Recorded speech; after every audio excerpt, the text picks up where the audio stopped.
Assalamualaikum warahmatullahi wabarakatuh. Kami dari kelompok 5 ingin mempresentasikan sebuah materi yang berjudul Transformasi Bawah Sadar. Sebelumnya, saya akan memperkenalkan anggota kelompok kami yang terdiri dari Anita Ayu Lestari, Fatihah Ella Azizah, Taskia, Firda Rafidah, Nita Zulaikha, dan yang terakhir ada Dea Syifa Maulidia.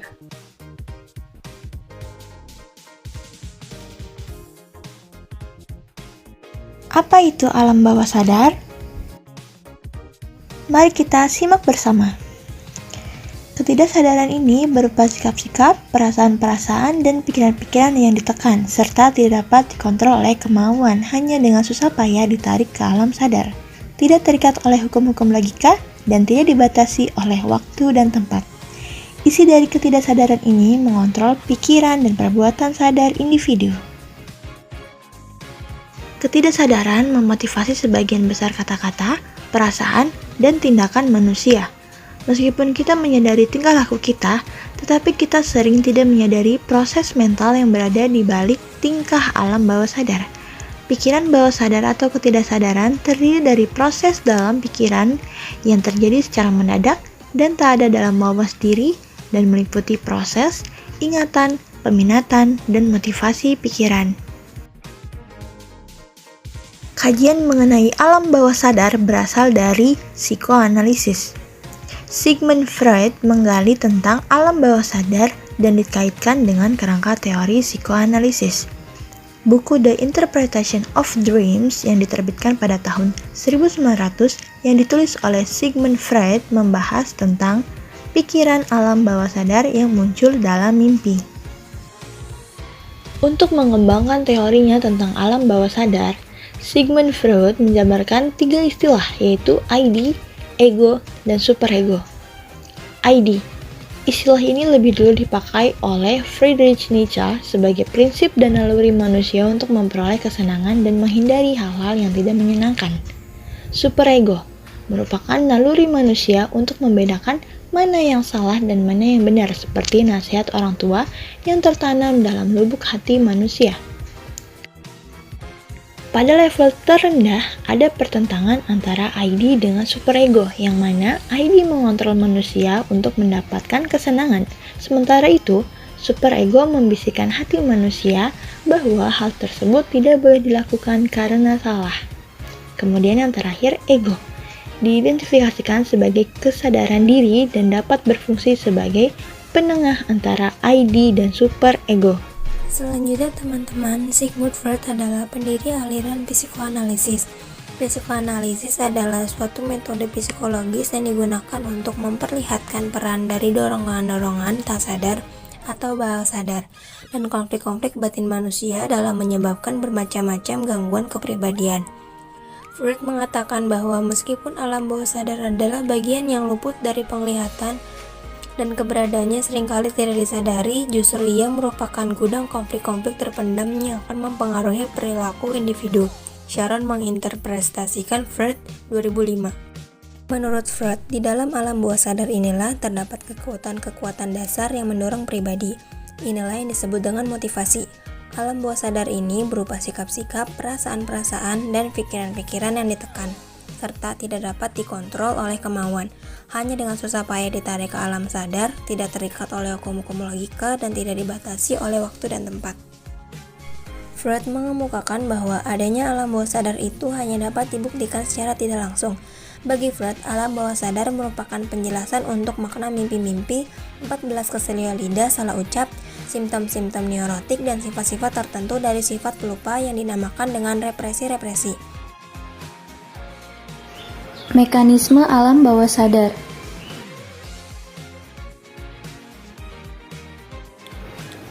Pikiran alam bawah sadar bekerja saat manusia sedang melamun atau termenung. dan pikiran semacam itu akan lebih mudah menerima sugesti. Alam bawah sadar pun dapat menciptakan halusinasi dan dapat mengubah persepsi manusia tentang waktu. Manusia dapat membuat visualisasi tentang masa depan yang diinginkan seolah-olah dialami saat ini. Semua itu dilakukan untuk mengobati trauma dan rasa sakit yang terjadi di masa lalu. Seorang hipnoanalisis menyarankan beberapa langkah yang mesti dilakukan ketika alam bawah sadar dipenuhi oleh emosi yang negatif. Yang pertama, relaksasi agar lebih mudah konsentrasi. Yang kedua, mengenali sumber permasalahan tanpa harus berpikir terlalu mendalam sehingga permasalahan dapat diatasi dan jangan sampai terulang lagi. Yang ketiga, membedakan masalah yang terjadi di masa lalu dengan yang masa sekarang. Keempat, proses pemulihan yang dibantu oleh seseorang hipnoanalisis yang berusaha memberi informasi baru dan sugesti positif sehingga pikiran yang sudah usang dapat terhapus, lalu terbentuk pola pikir yang baru. Kelima, meyakinkan diri bahwa sekarang sudah berada dalam jalur yang sesuai. Keenam, menanamkan sugesti positif ke alam bawah sadar secara berulang-ulang. Ketujuh, proses penguatan sugesti positif agar bisa berdampak terhadap perkembangan dalam kehidupan sehari-hari. Dan kedelapan, tanggung jawab terhadap ketujuh langkah yang telah dijalankan tersebut.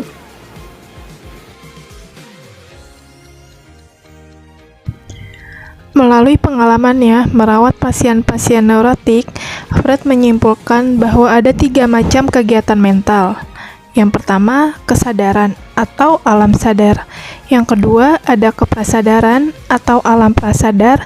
Dan yang terakhir ada ketidaksadaran atau alam tak sadar atau bawah sadar.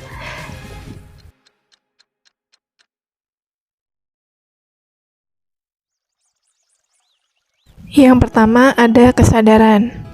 Kemampuan individu mengadakan hubungan dengan lingkungannya serta dengan dirinya sendiri atau melalui panca inderanya dan mengadakan pembatasan terhadap lingkungannya serta terhadap dirinya sendiri atau melalui perhatian.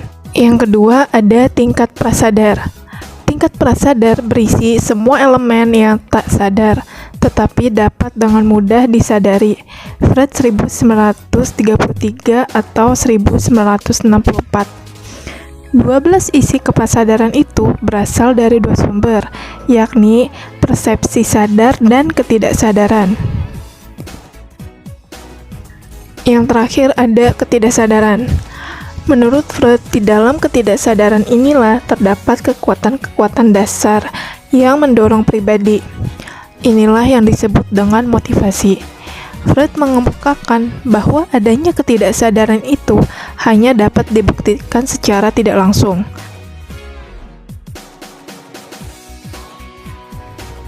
Karakteristik alam bawah sadar. Menurut Robert Kaplan dan Denis Shakuzo, alam bawah sadar memiliki 5 ciri.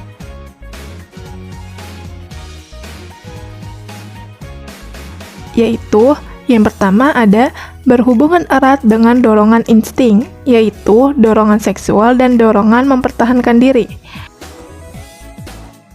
Yang kedua ada isi alam tak sadar terbatas pada harapan yang mencari pemenuhan sehingga menimbulkan motivasi. Yang ketiga, alam tak sadar ditandai proses berpikir primer yang memiliki tujuan utama mempermudah pemenuhan harapan dan pelepasan insting yang diatur oleh prinsip kesenangan. Yang keempat, ingatan yang berada dalam alam tak sadar mudah dilepaskan dengan simbol verbal.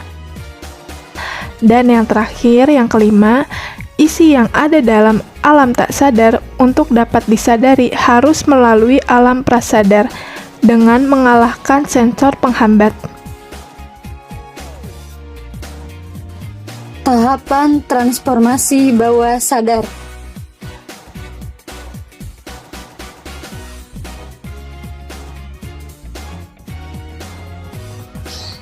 Tahap belenggu atau kebodohan.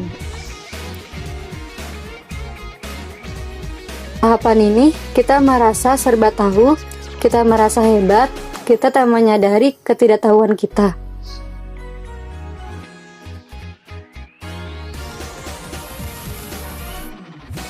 Dua, tahap awal pembelajaran.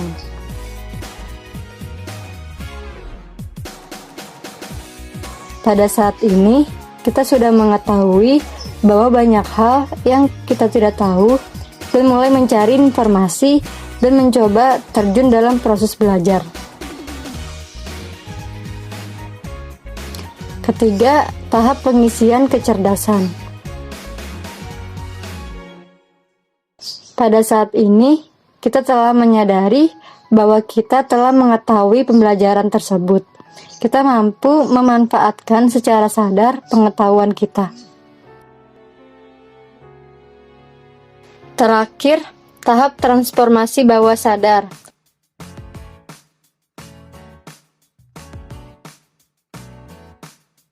Yaitu sadar atas ketidaksadaran memiliki pengetahuan kita.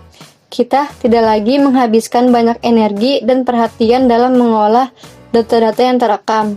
Secara otomatis semua berjalan dengan begitu saja. Alam bawah sadar kita telah mengambil peranan dalam proses ini.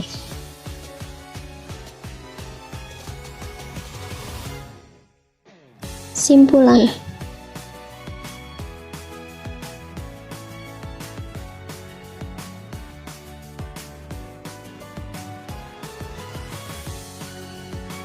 Alam bawah sadar bukan berarti tiadanya kesadaran.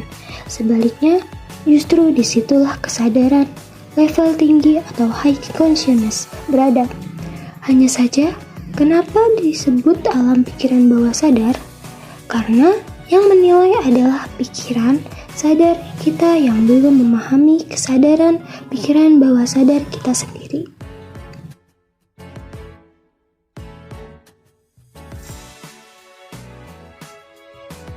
Ada 3 hal yang dapat mempengaruhi pola pikir seseorang.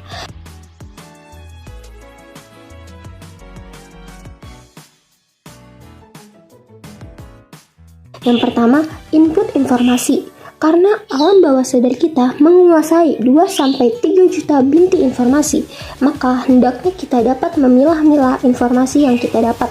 Jadi, kita harus berkomitmen untuk menyaring informasi ke dalam pikiran kita dengan hal-hal yang positif, karena itu akan masuk ke dalam alam bawah sadar kita. Yang kedua adalah lingkungan sekitar. Lingkungan yang positif akan membangun pola pikir yang positif, dan sebaliknya. Karena kemungkinan kita akan terbawa oleh suasana yang ada di sekitar kita dan akan menjadi kebiasaan, sehingga kebiasaan tersebut oleh otak sadar kita dipindahkan ke alam bawah sadar kita. Yang ketiga, ada pengalaman masa lalu.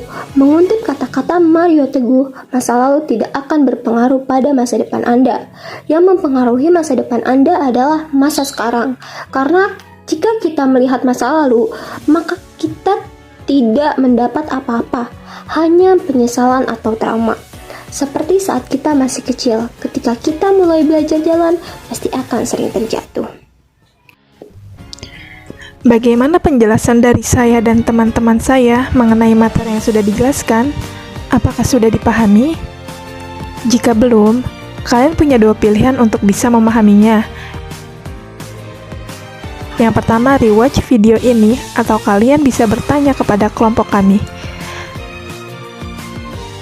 Saya dan 5 anggota lainnya siap untuk menjawab pertanyaan teman-teman.